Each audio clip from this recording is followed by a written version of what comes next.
Hello everyone, my name is Kostantinos Papadamou and I am a postdoctoral researcher at University College London. Today, I'm going to present our work focusing on assessing the effect of watch history on YouTube's pseudoscientific recommendations.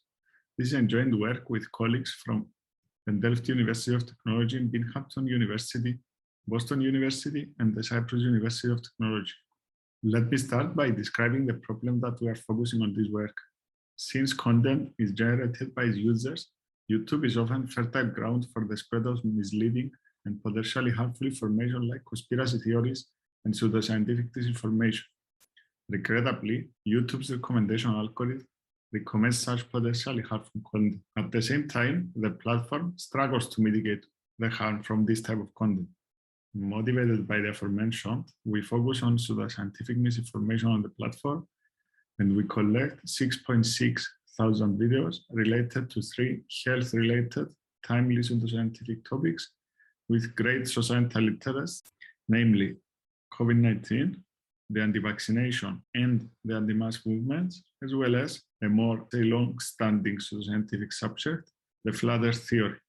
Then, using crowdsourcing, we annotate all the collected videos and we use them as a ground truth to train a deep learning classifier for detecting whether a video is pseudoscientific or not by considering all the metadata of a given video, including its transcript and comments.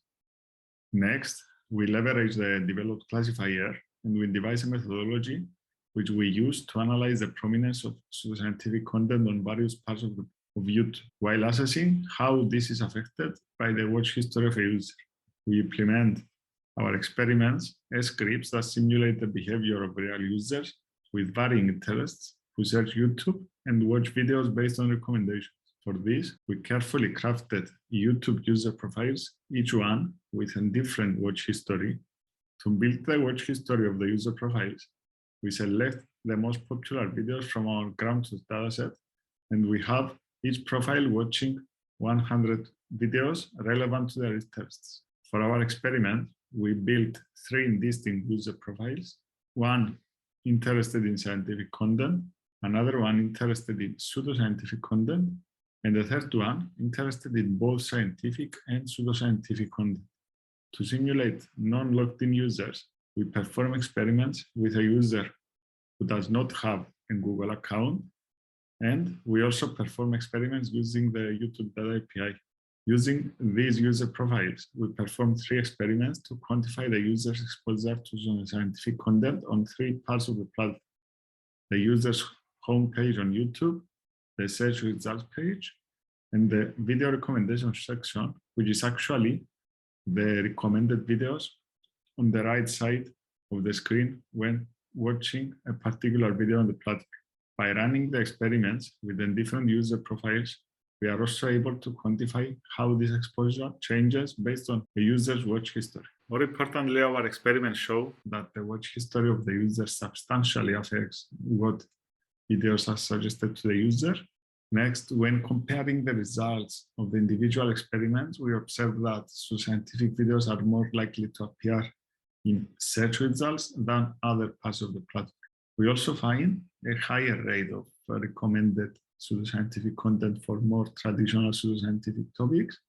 And last, although YouTube seems to tackle COVID-19 related misinformation in its search results, users still receive recommendations to questionable content related to the pandemic. To conclude, I would like to highlight that in our paper, you can find more details about our crowdsourcing data annotation and about our experimental design methodology. And in the paper, you can also find more results from our analysis of pseudoscientific content on YouTube and the effect of the user's watch history, as well as more details about our analysis on YouTube's recommendation algorithm that I didn't cover during this presentation. Closing, I would like to thank our colleagues for their valuable contribution, as well as the Concordia Research and Innovation Action funded by the European Commission, the Innovation and Networks Executive Agency, the National Science Foundation, and the UK's Research and Innovation Agency for funding our research. Thank you everyone for your attention, and if you have any questions, please send me an email, or